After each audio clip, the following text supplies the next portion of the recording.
एक और कॉन्सेप्ट इसी तरह का डेवलप हुआ जिसको हम कहते हैं नेटवर्क्स। आपने वो ऐड तो देखा ही होगा जिसमें एक साहब बड़े खुशी खुशी कहते हैं मैं ते होंडा ही लैसा। होंडा आप ले तो लेंगे मोटरसाइकिल, लेट्स से वो जिन्होंने होंडा ली थी वो डेरा गाजी खान में कहीं रहते हैं, वो मोटरसाइकिल उन्होंने लाहौर से खरीदी है। अब उसकी सर्विस का क्या होगा? वो तो लेके बाइक पहुंच गया Dera Ghazi Khan. Now to provide service in the rural areas and in all cities across the country, या तो होंडा ये करता कि हर जगह अपनी शॉप्स खोलता, आउटलेट्स खोलता, एम्प्लॉइज रखता, which would have been a massive operation. उन्होंने कहा जी लेट्स कीप इट सिंपल। उन्होंने हर शहर में, हर कस्बे में एक आउटलेट बनवाया या 2 आउटलेट्स बनवाए जो बेसिकली उनके नेटवर्क पार्टनर्स हैं, और उस पर 3S लिखा होता है, सेल्स, सर्विस, स्पेयर पार्ट्स।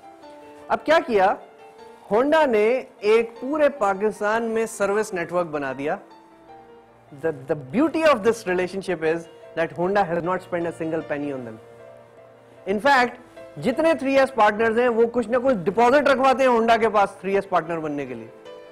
तो क्या हुआ कि Honda has managed to provide good quality service, trained technicians are available, good quality spare parts are available at those outlets, and customer is getting service at his doorstep. And at the same time, Honda is able to provide that without adding any additional people on their payroll, on their in their organizational hierarchy. So that's the beauty of networks. इसी तरह से आपने शायद note किया हो कि जब आप ये लैपटॉप्स और इस तरह की चीजें आप खरीदते हैं तो इनके भी सर्विस नेटवर्क्स हैं।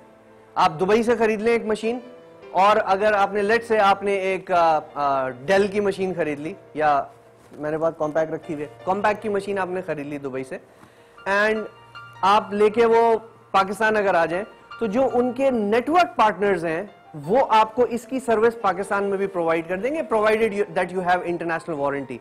सो इसका मतलब क्या है कि डेल जो है वो खुद या कॉम्पैक्ट खुद पाकिस्तान में भले मौजूद ना हो, अगर उनके नेटवर्क पार्टनर्स अवेलेबल हैं, they will be able to give you the service. So Compaq is not increasing its organizational structure, still it is managing to serve its customers well across the world through something called network. आइए last topic पे चलते हैं इस chapter के, और वो है एक और आजकल कॉन्सेप्ट है वर्चुअल नेटवर्क्स का या वर्चुअल ऑर्गेनाइजेशंस का। वर्चुअल का टर्म वहां यूज होता है जहां कोई चीज फिजिकली मौजूद ना हो लेकिन वर्चुअली मौजूद हो। अब ये क्या कैसे हो सकता है? बहुत सारी ऑर्गेनाइजेशंस ऐसी हैं जिन्होंने ऐसे लोगों को आइडेंटिफाई कर रखा है through the internet, through the use of technology, जो उनको मुख्तलिफ औकात में कुछ सर्विसेज देने की अहलियत रखते हैं। फॉर एग्जाम्पल, आपने कहा कि आप एक वेबसाइट डेवलपमेंट का बिजनेस करते हैं, आपने आइडेंटिफाई कर लिया दुनिया में 100-200 लोग जो who can provide you certain type of design services. Whenever you will receive a project, you will give them the assignment, get that thing done and pay accordingly. Please remember, they are not on your payroll permanently, but still you are getting the services.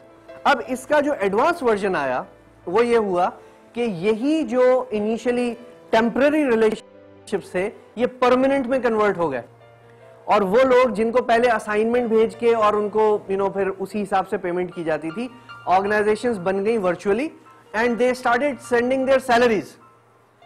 So there is no physical office as such. वो लोग किसी एक कमरे में, एक office में, एक दफ्तर में नहीं बैठते। Still they are serving their customers, still they are producing their products. कैसे? Through a network of people who are virtually present. They are not physically present, they are virtually present from various parts of the world and they are working together on a certain service or product. ऐसी बहुत सारी examples हैं, और by the way ऐसे आपको बहुत सारी opportunities हैं जो अगर आप जैसे students चाहें तो avail कर सकते हैं। There are a number of assignments for content writing on the web, यानी articles लिखने के लिए different types of assignments write करने के लिए असाइनमेंट्स अवेलेबल होते हैं. If you have good writing skills, English writing skills, you can avail those assignments and you can make smart amount of money if you want. आइए जी, let's recap this particular chapter. हमने इस chapter का में तफसील से बात की कि ऑर्गेनाइजेशनल स्ट्रक्चर हमने शुरू में थोड़ा सा टच किया कि ऑर्गेनाइजेशनल स्ट्रक्चर्स क्या होते हैं. फिर हमने फंक्शनल, डिविजनलाइजेशन और मैट्रिक स्ट्रक्चर के प्रॉज एंड कॉन्स पे थोड़ी सी बात की. उसके आगे हमने मिन्सबर्ग की जो स्ट्रक्चरल कॉन्फ़िगरेशंस हैं, जिसमें उन्होंने हमें स्ट्रेटेजिक एपेक्स और मिडिल लाइन और operating core, techno structure, ideology, support staff, वो सारा बताया था. उसको हमने तफसील से डिस्कस किया और उससे बनने वाले कॉम्बिनेशंस पे बात की. Then we moved on to discuss the control processes, और हमने बात की कि फॉर्मल, इनफॉर्मल कंट्रोल्स होते हैं और जेनेरिक कंट्रोल्स ऑर्गेनाइजेशंस में किस टाइप के होते हैं और कैसे कैसे उनको इम्प्लीमेंट किया जाता है. इसके बाद हम चले गए इंटरनेशनल बिजनेसेस पे, जहां हमने बात की कि कैसे हम लार्ज स्केल ऑर्गेनाइजेशंस जो दुनिया के मुख्तलिफ हिस्सों में ऑपरेट करें, how do they manage to operate, what are their options, and we discuss that they sometime they have multi domestic strategy, sometime they have global product strategy, and sometime they maintain a balance between the two. फिर हम और आगे चले और हमने organisation के को grow करने की बात की without growing the organisational structure, और इसमें हमने आउटसोर्सिंग, नेटवर्क्स, वर्चुअल ऑर्गेनाइजेशंस और स्ट्रेटेजिक अलायंसेस की बात की. हमारा डिस्कशन अबाउट ऑर्गेनाइजेशनल स्ट्रक्चर यहाँ पे कंप्लीट होता है. In the next session will continue our discussion about business process री engineering and business process change. Thank you.